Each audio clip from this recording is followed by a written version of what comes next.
Alternative Center for Education, Danbury's class, and we're interviewing former Mayor Gino Arconti. You said you served as mayor for 3.5 years. What years were that? 3.5 terms, almost 7 years. Oh, okay. From March of '67 to November of '73.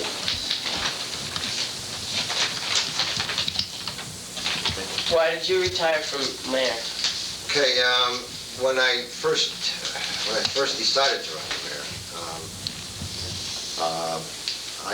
I pretty much determined that the programs that I had in mind for the community should be accomplished within a 6-year period. Okay, and I worked hard to accomplish it all within 6 years. Though I got to say that there's a few other things I wish I stayed in to accomplish. But at that period that I was serving as mayor, I also had raising a family of 5 children. And I was working awful hard. I was working 7 days and nights a week. In fact, I think the newspaper one time called me the time-and-a-half mayor, which I was putting a lot of time in. I was out in the community almost every night in the week talking to some group. Every week I'd be into a school talking to kids in schoolrooms and trying to talk about the community and to upgrade the spirit of the community, talking to industrial groups, just about every kind of group imaginable. I try to sell to Danbury and to try to improve it. So it took a lot out of me, and also consequently it took away some time from my family that I should have spent with them. Okay? Because after all, when you bring a family into this world, you got to give some time and some priority. And my feeling was that I had served the community long enough at the expense of my own children. It was time to get out, okay? And serve the community in another way, which I'm still doing. Okay? But the intensity of the job at that time required, frankly, almost a 24-hour total dedication. And I gave it for almost 7 years and thought that's enough. Okay. You have a good reputation. How did you gain this? Well, I like to think that, and I do appreciate that comment. I think that possibly people relate well to me because I am open and I like people, and I do like to help them, and I'd like to feel that when I speak from the heart and as truthful as I possibly can. Did Vietnam have any effect on you during your term? Vietnam did have effect, not necessarily directly on my term, but it did have effect in society. It was a very turbulent period of our history, and Vietnam was part of it. During that same period, we also had the civil rights problems that we had to address nationally, and Vietnam was part of all that. There was a lot of challenges just everywhere. Authority was being challenged, family was being challenged, institutions of all sorts were being challenged. It was a difficult period, but I think we all learned from it. I think we all came out of it very strong. Yes, there were some casualties along the way, unfortunately, but I think the American people have become a better people because of challenging some of our own beliefs, I think, which needed to be challenged. And Vietnam, yes, did have a bearing on the overall societal atmosphere. Did it have any specific effect on Danbury? Vietnam itself did not, okay, per se, but it did create an atmosphere, nationally, which permeated to Danbury. And the answer, therefore, was part of the whole. What effect did being mayor have on your family? Well, they didn't see that much of me. I had some sons growing up. I couldn't go to Little League games with them. I couldn't go to their events as often as I like. I missed their birthday parties. Those kinds of things, because my dedication to the community almost took top priority. And therefore, they sort of took what was left over in a way. But they didn't harm them. I got to say that. They've all turned out to be fine citizens. I'm proud of all of them. But I felt as a parent that I could have given a little bit more to them. There's so many hours in a day, and if you give it all to the public, there's not much left of your own. But didn't harm them any. So how did you feel about them being raised in Danbury? Oh, I think that I feel great about it. I think that Danbury is probably one of the greatest communities anywhere. Reason why I say that, because we are blessed by where we're located. You look at Danbury, we're within an hour and a half of 3 or 4 major airports. We're right near some of the world's greatest culture centers, mercantile areas. employment possibilities, educational facilities, all within an hour or two away from us. And we're blessed with great topography, mountains, hills, lakes, streams. And I think the climate in Danbury is excellent. I think people are more tolerant of one another. Danbury is a makeup, when you look at it racially and ethically and all the rest, is like a microcosm of the entire United States. Whatever you find in the United States, you find it here in Danbury when you examine it very closely. And I think because of the differences of the various customs and national groups, that becomes our strengths. We're all a little different, yet we think well of our community. And if you note that we have Heritage Days in Danbury, and you can see the civic pride that develops. So that's what America's all about. We're made up of all kinds of different people, and that's where all of our strengths come from. We don't have to be all the same. We're the same as Americans in its beliefs, but we could demonstrate our own traditions. We can value our own upbringings, and that's what makes this country great. We're able to get along together in general. Once in a while, yeah, our weaknesses sort of take the best of us, but overall, I think we do very well. I think Danbury is typical of the United States.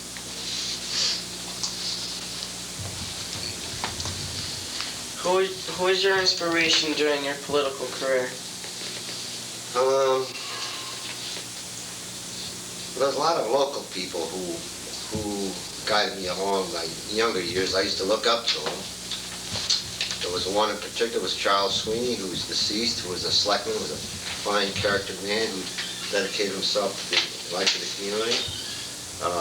President John Kennedy certainly was an inspiration. There was Governor Dempsey, who was also a good friend of mine, was an inspiration, a good man. Senator Abraham Ribicoff was also an inspiration, who was a high caliber, looking for the public good. Those people did play an influence in my life because I've met them all and worked for them, and I thought they were looking out for the public interest in a very, very high level way. How is Danbury different from the time you served? Well, Danbury is starting to mature far more naturally than when I served. We were mainly in the formative stages and the planning stages. Now we're getting more into the developmental, where a lot of the planning was done in our period of time, and now other people are implementing. Now, of course, we're seeing, particularly in housing, we're seeing a lot of condominiums going up. That's very literally, in my period, that we're seeing a dramatic growth in that particular area. I just hope that as we proliferate all these condos, that we don't wind up with slums that may have to be handled by future generations. I just hope that they're well developed and well maintained so they don't become a burden on your generation or your children's generation. When did you start your political career? I started my political career after I had served 4 years in World War II. In 1947, I was elected to my first office as a councilman from the 4th Ward. What was the unemployment rate like during your term? The unemployment rate was ranging between 5 and 8%. I think economically, how has Danbury changed over the years? Oh, it's changed for the better. Types of I jobs? can go back to the 30s when I was a young lad, a young person, maybe even younger than some of you. I remember that many a time we'd sit together with young people and we'd bemoan the fact that there was no opportunities for us. And other than hatting and some of those other industries, and those who could be fortunate enough to go to college, and there weren't that many that could afford to go to college because it was during the Depression. If you became a teacher and you had a great job, and yet they only paid $900 a year, if I remember. If you became work in the post office, if you were lucky to be politically connected and got a policeman's or a fireman's job, you had it made. So the opportunities weren't that great, frankly. So Danbury now has really developed into a great city of diversified employment opportunities of all sorts. When you examine the last 3 or 4 recessions we had nationally, Danbury was always ranging in the low end of that unemployment. So which tells us that we've got a well-diversified town. I remember one of our first jobs in '67 was to analyze the income of our community. And we did an analysis and found that Danbury had one of the lowest incomes, not only in Fairfield County per family, but also in the state of Connecticut. Then we did an examination to see what were our strong assets. And lo and behold, we found ourselves with a real gem. Here we were, only 65 miles away from New York, near 3 major airports, 45 square miles, which incidentally is 3 times the size of a Bridgeport land area, twice the size of a New Haven or a Hartford land area. We had the zoning which could accommodate further industrial and commercial growth. We had a sewer treatment plant, we had the water supply, so we had a lot going for us. So with that wealth of data, we then pursued the state of Connecticut Department of Commerce and asked them to be on the lookout for good industries. We wanted to bring in the kinds of industry that would pay good wages, offer job opportunities that required people who were skilled. We didn't want any more unskilled type of jobs which paid low wages.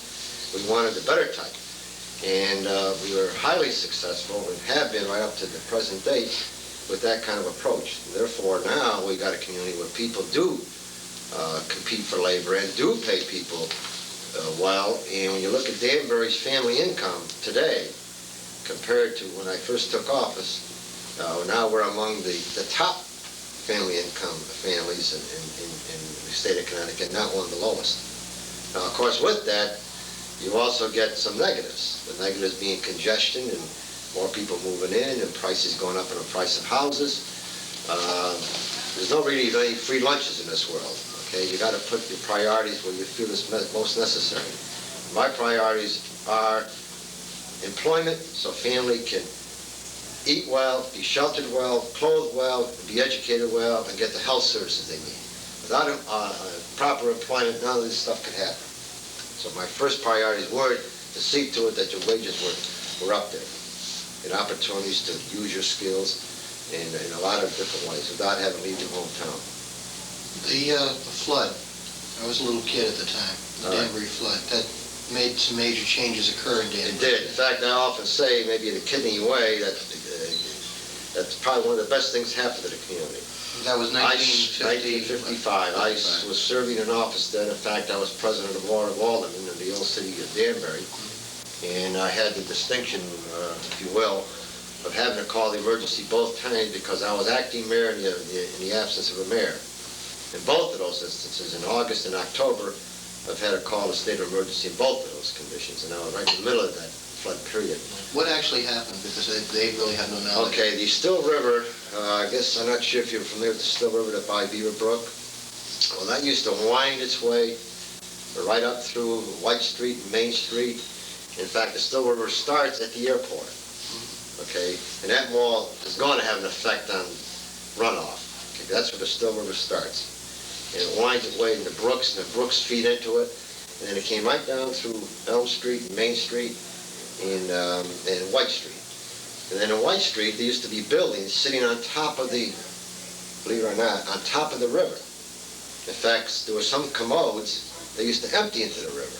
Now, there was no health code rating. So what happened was we had tremendous rainfall in August, and the runoff was so great that it caused a big jam up at the other end, which is a Still River as it empties into the Housatonic. The river goes north, by the way. It's one of the few rivers in this country that goes north, and the Still River is one of them.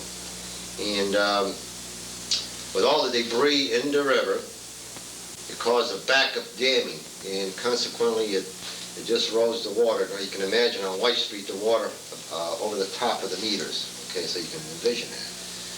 And a lot of the buildings got damaged. I think what it did do, though, it made Danbury look at itself. Okay, that frankly a lot of those buildings were rat traps. So it made us look at ourselves to have flood control programs, to have redevelopment, to introduce new health codes and a whole bunch of other things. So I look upon it as a blessing in disguise. What was the most important issue during your term? if I was to pick one issue that not only touched Danbury but nationally, it had to be the issue on civil rights. Okay? And Danbury did confront that issue. In fact, we were the first, and not mistaken, the only city in the state of Connecticut that had the courage to bring together people of all walks of life, presidents of companies, right down to welfare mothers and fathers, of all national and racial groups, to make an inventory of where we were and what we ought to be doing to correct the entire climate in this community. And we established what they call a Mayor's Conference on Human Rights and Opportunities. It took several months in planning, and the session, the conference lasted for 3 solid days, all day long for 3 solid days. And it brought together hundreds of people in direct confrontation with each other.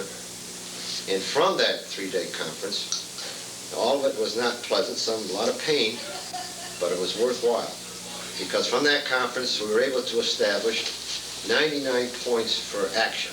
By action, I mean 99 areas that we wanted to implement to try to correct some of the injustices that were going on in hiring practices, the interpersonal relationship with minority groups, and all the rest. And I've got to say this, that many presidents of companies came to me after the session and said, gosh, I never thought I was prejudiced, but I guess I was.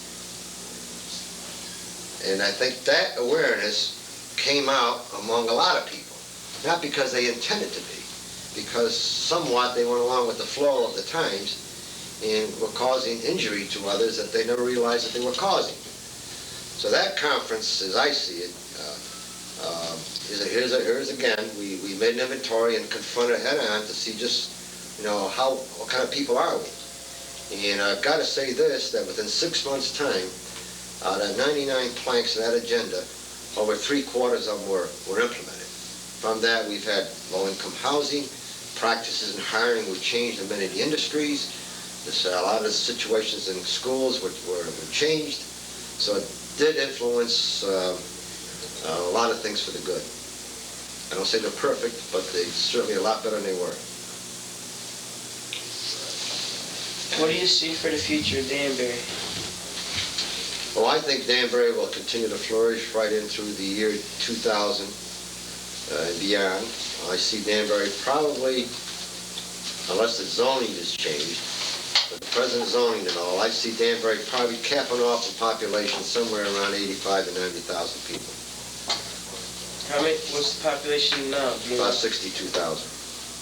Danbury's been growing since 1950 when its growth started.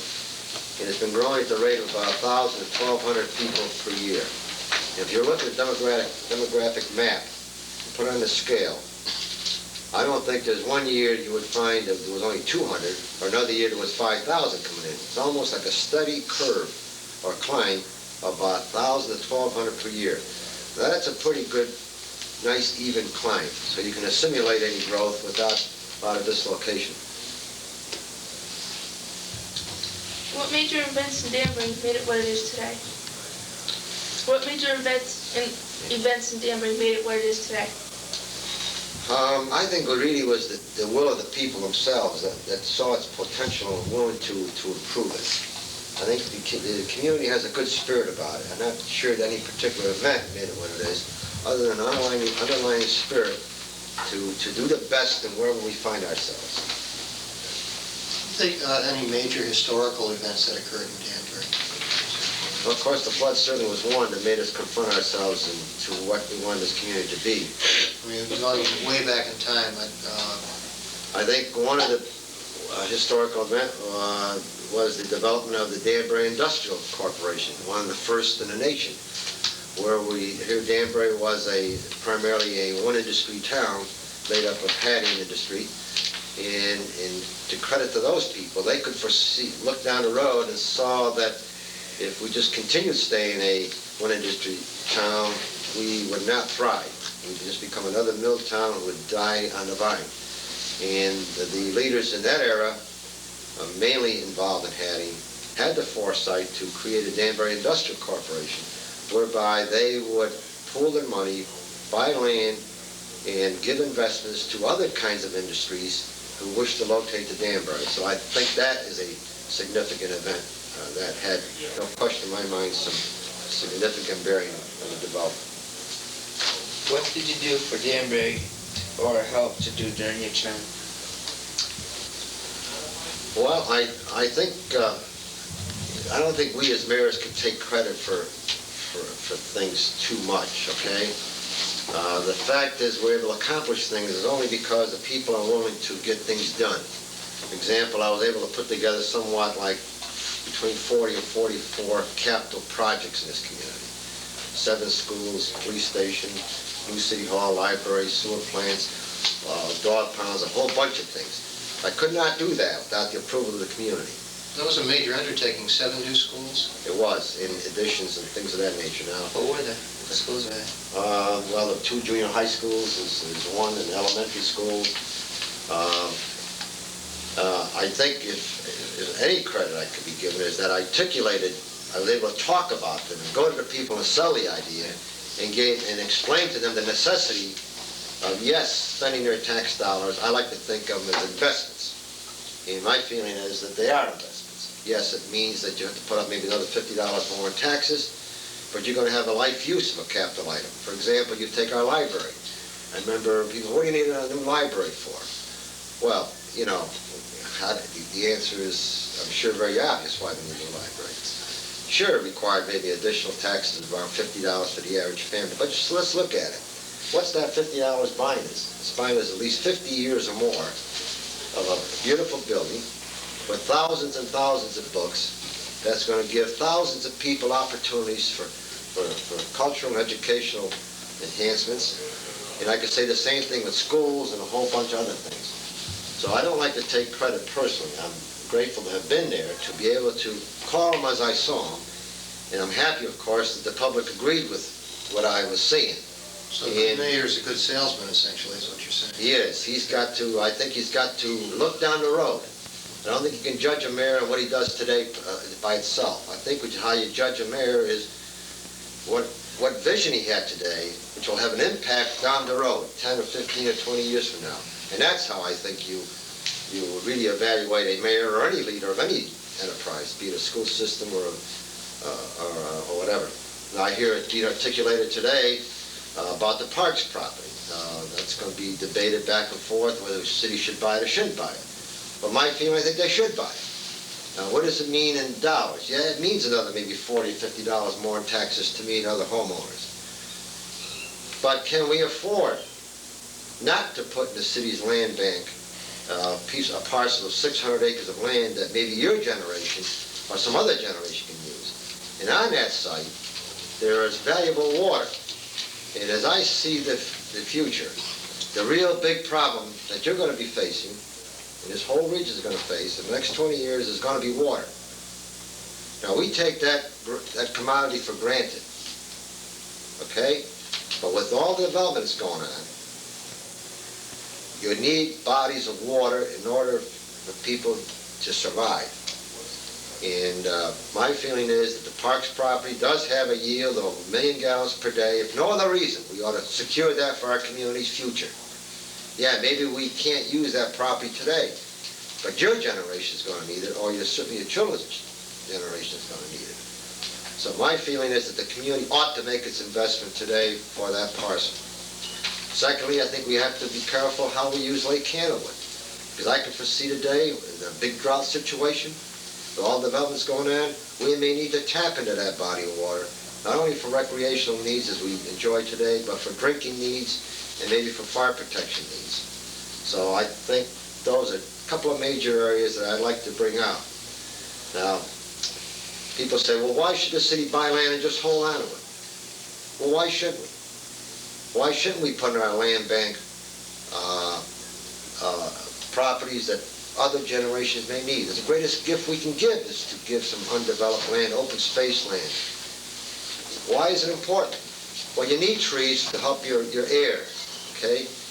People need to have elbow room.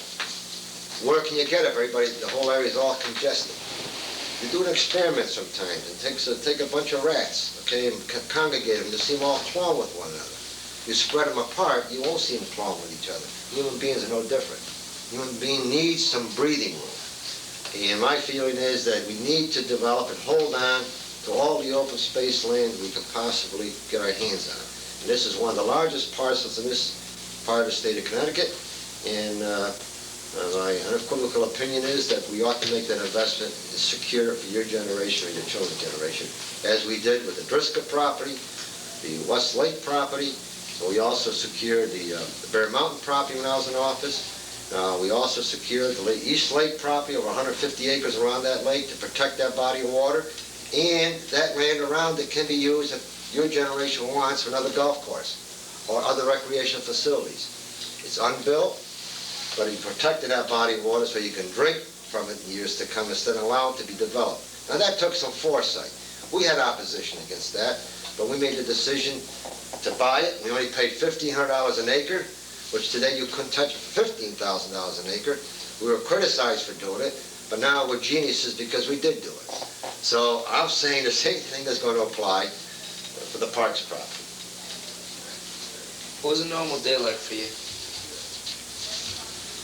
On a normal day, Jimmy ran 18 hours a day. Early in the morning, generally at 7 o'clock. The office opened up at 9, but I would be out to the Public Works Department or the sewer treatment plants or the police department and fire department and seeing on a day-to-day basis what was happening in the community. My day would start there and I generally would end in the evening either with a meeting or with some civic group that I'd be speaking to. Did the city government change, didn't it undergo a change during your administration from City government became one government in 1965, one term before me. The mayor started out as what? What was the original format that changed? Danbury had two sections of it. Danbury had actually two entities. One was the city of Danbury, which is like a cup within a saucer. And that was 4 square miles. It had its own police department and fire department, and a welfare department, the public works department. That was it. Then in the saucer, if you will, that was the town of Danbury. So the city of Danbury really was also part of the town of Danbury. The town of Danbury was responsible for the schools, for the welfare, and its own public works department. And Danbury consolidated into one government in 1965. Chris? Huh? Did you have any? Huh? Who was your inspiration during your political career? I think we touched on that earlier. Yeah. Just thinking about education, we came to the lunch that we had at the alternative school. We're kind of an experiment ourselves. Do you have any impressions of the school? Or I think it's a great way to go because, you know, much as you like to have one formal institution, there's other ways to educate yourselves. I recall when I was in office, we even tried what they call a storefront opportunity right next door, where some youngsters in high school, for some or whatever reason, didn't want to be in that formal institution. Now, I wish they had remained, but some, unfortunately, did not. And yet, we wanted to give them an opportunity to be educated in some other format. And we did experiment with a storefront. So this is a bit more formal, far better. But even there was a modest degree of success. There was some youngsters who did drop out of high school, but then pursued a different kind of a program, were able to get at least equivalency diploma. I think it's a great way to go. Okay, others? That's it. Okay. Would you like to end it for us? Do you want me to end it? Yes. This is the end of our discussion with Gino Arconti, the former mayor. Okay. I think we'll have to do it a little better than that when we get back, Steve. We can edit that out. It's too embarrassed by it. I thank you very much for this opportunity. I'm always uplifted by discussions with young people. We as adults work for the future of our young. And when you get to be my age, you'll be doing the same. So anytime I get a chance to talk with young people, I'm really delighted. I used to look forward to the weekly discussions with students for almost the 7 years I was mayor. Every week I would be in a classroom. And we would also invite at least once a week a classroom groups to visit us in City Hall at the council chambers. We would have discussions such as this. Today I sort of monopolize all the discussion. I wish it were the other way around, because I'd like to question you and have a dialogue with you. Though today that wasn't the kind of a format that was established, but maybe some other time I'd like to be invited to your classroom where I could ask you questions and you can ask me questions in return, and let's have an exchange. One of the highlights when I was in office, in fact, was when I was at the high school. I was invited to an assembly at the high school at 8 o'clock in the morning, and the whole auditorium was assembled, and the rest of the people who couldn't be there, were hearing what I had to say over a mic system. And the idea, I guess, they had planned for me was to give a canned talk. And I didn't do that. I opened it up on a question and answer program, and it was one of the most memorable moments of my whole experience as mayor was that particular morning. Because from a 45-minute period, we went on for 1.5 hours, and the youngsters wanted to continue for a third period. The rapport and the dialogue back and forth was tremendous. It was an involvement of all the students within the auditorium. So I do enjoy, a two-way situation, maybe more so than just a monologue as I've been having. What might be the one thing that you would like to know from the youngsters today in Danbury? If there was like one question you could ask them at this point, let's see what their answers are. Okay.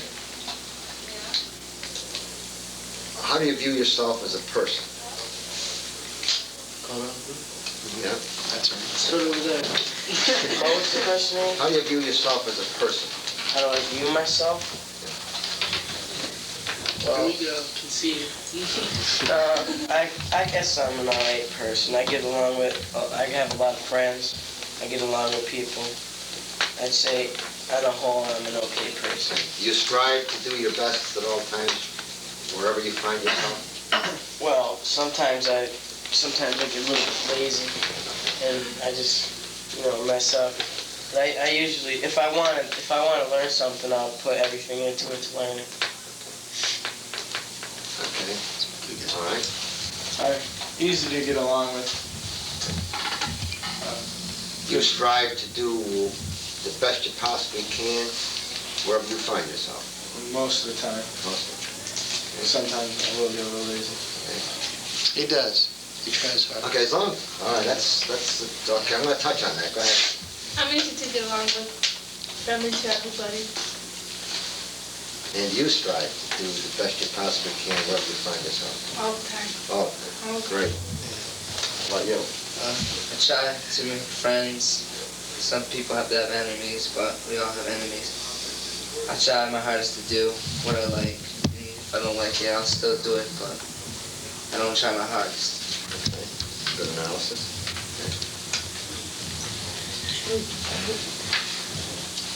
I'm just like have a lot of friends and stuff. I try to do the best I can in everything I do. You know my dad, right? I do. I'm just the opposite. No, I guess I'm easy to get along with sometimes. And Let me ask you this question. You strive to maybe do a little bit more than you think you're capable of doing? sometimes, yeah. I think in the last year you have. Yeah, last year. Okay, I'm delighted, number one, you put things in proper perspective. Number one, you as a human being say you're easy to get along with means that you're sensitive to the other person, which is a great place to start. What about Donald? We missed Donald. We missed Donald, Yeah. all right. He was trying for us to miss him, that's why. I guess I'm an alright guy. I try to make I try to make friends. I try to be nice to everybody. Doesn't always work out that way, but It's okay. I try to do my best at some things, depending on what it is. Well, I'm very much impressed, frankly, at your priorities. Number one, you try to make friends, you try to get along with people. That's correct. That doesn't always mean that you'll always succeed, but you're trying, okay? We have to get along with each other, okay, because we live in this world. That's critical. The other thing is, it is to strive to do our best. I mean, really have to be honest with ourselves. We know we're doing our best. The teacher doesn't have to tell us. We know, and I'm sure you know too. I think if you really want any element of happiness in life, I think you really have got to try to strive. And maybe shoot a little higher. Listen to me now. Shoot a little higher than you think you're capable of, because you'll be surprised, really, how much potential you really have that's untapped. So when somebody gives you a challenge, grasp it eagerly, because you're gonna find, by gosh, I got a lot more than I think I have. So don't think ill of yourself, or I can't do it, or because of this, or because of that. Grasp it and go up with it, okay? And give it a shot, because most times you're gonna succeed. And if you don't, so what? Will I kill you? No. At least say to yourself, well, damn it, at least I made the run for it. I didn't just sit back and just talk myself out of it. Because what's life all about? To experience things, to try things, to achieve, and always try to do a little bit more than you think you can do. And you're going to find, frankly, if there's any place of, quote, happiness, you're going to find it in that area, the striving part. Do you ever sometimes regret retiring from the position? No, I don't live my life with regrets. Okay, I don't. I think it's a waste of time.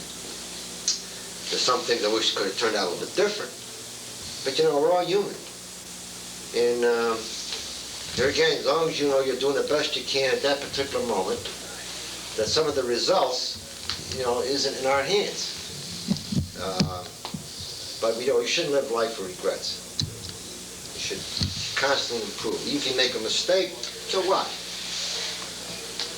Find out why you made the mistake and try to correct it and try to improve. If we have a misunderstanding with somebody that, we said an unkind word, we made a mistake. Analyze it. Geez, that's not going to happen. I'm going to ask for forgiveness and then try to build a different relationship with that person. Same thing with a job that somebody gives you. You're going to go in there and say, I'm going to try to be the best there is. That's the first thing that hits your mind. I'm going to be the best there is. You try it. Now you find out the results are mediocre. But don't beat yourself because you didn't reach what you thought. But give it a shot. And you will find that you're going to be reasonably happy. Did you know Joe Pepin fairly well? Joe Pepin, I coached Joe Pepin in the St. Peter's School. I had the pleasure after World War II, again, being involved in government along with athletics, because I believe in involvement in sports. And I coached basketball at St. Peter's School, and Joe Pepin was one of my students. What kind of a student was Joe? Joe was a very bright student, and Joe was a short little fellow, and Still is. yeah, still is. And you wouldn't think that Joe would make a basketball team, but Joe had what I was just talking about. He would strive. He would work hard at things. He had the fight in the gut, if you know what I'm talking about. And even today he has it. I'm delighted with what Joe has been doing. Did he start on the basketball team? Joe, I believe, was a starter. They're going back a few years now. I think he did make the starting five. For what he made up, he lacked in size. He made up with spirit. He was a great team player. I'm not sure how many baskets he made. That was not that important. He had a good spirit about him. He was always out there to give his best. And that's all you can ask of anybody. Was he on the Common Council when you were mayor? And Joe also was on a Common Council. He was elected as a councilman during my administration. And in fact, was a very, very important member of my council. Joe would take any assignment that was given to him. And I can tell you, he always did his homework. He researched out things well. He saw both sides of an issue. And he was willing to make a stand for things he believed in. We have this great picture of him that we took, and we made buttons out of it. It's Joe Pepin explaining the septic systems that were coming into the city of Danbury. And I was just thinking, boy, if you could do that, you can do anything. Mr. Arconti, I want to thank you. Very unique individual. I think that the Ultimate School has a great leader.